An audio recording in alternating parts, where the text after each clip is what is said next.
Kisah ini dimulai pada awal abad ke-20, bahwa Dang Hyang Nirarta, pendeta Brahmana dari masa Majapahit, menyeberang dari Pasuruan Jawa Timur ke Bali pada tahun 1489 bersama istri dan anaknya. Beliau menggunakan buah labu sedangkan istri dan anaknya menggunakan perahu bocor yang disumbat dengan daun labu.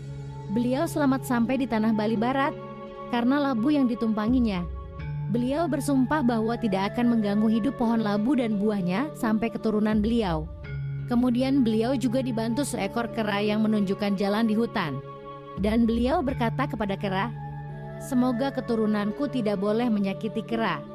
Setelah melanjutkan perjalanan, beliau bertemu dengan seekor naga besar yang mulutnya terbuka. Anak istrinya sangat takut, tetapi dengan kesaktian yang dimiliki beliau masuk ke dalam mulut naga tersebut dan mendapat 3 bunga teratai yang berwarna merah, putih dan hitam. Setelah keluar, dengan tidak sadar tubuh beliau berubah mengeluarkan cahaya sesuai dengan warna bunga teratai.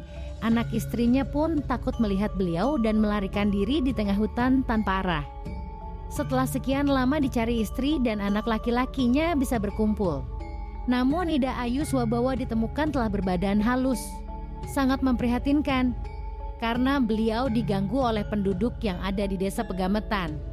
Atas permintaan istri dan anak perempuannya bahwa beliau tidak mampu melanjutkan perjalanan, akhirnya beliau meminta untuk diturunkan ilmu kediatmikan agar terbebas dari dosa dan tidak dapat dilihat orang. Ilmu rahasia itu pun diajarkan oleh beliau. Seketika itu istri dan anaknya menggaib suci menjadi dewa. Ida Ayu Swabawa bergelar Ida Betari dalam melanting dan istrinya Sri Patnikeniten bergelar Ida Betari dalam ketut yang akan disembah dan menjadi junjungan penduduk desa tersebut. Karena beliau murka dengan perbuatan penduduk di daerah Pegametan. Akhirnya dengan kesaktian beliau mengutuk dan memusnahkan desa dan penduduk di sana sehingga hangus dan tak terlihat oleh manusia biasa, menjadi makhluk alus atau wong samar. Daerah itu pun dinamai Empulaki atau Pulaki.